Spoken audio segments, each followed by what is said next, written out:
The overall goal of this procedure is to measure the outgassing rate of hydrogen from vacuum chambers using the rate of pressure rise method. This method can help answer key questions in the vacuum measurement field, such as measurement of the outgassing rate of very low outgassing materials.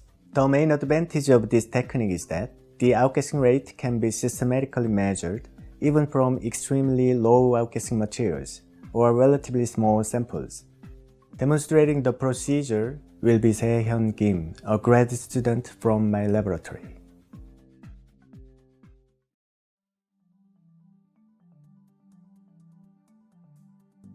First, assemble the vacuum components of the experimental apparatus sequentially using copper gaskets from the pump side to the sample side.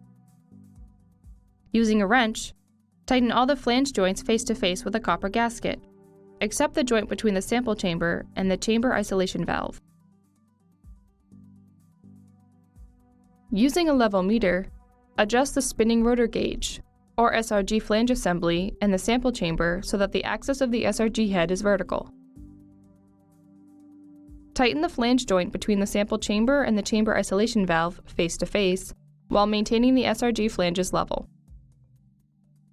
Next, connect the roughing pump and the helium leak detector, or HLD, with isolating valves to the clamp flange port of the exhaust end of the turbomolecular pump, or TMP.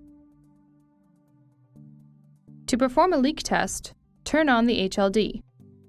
Once the detector is ready, open the HLD valve and close the roughing pump valve.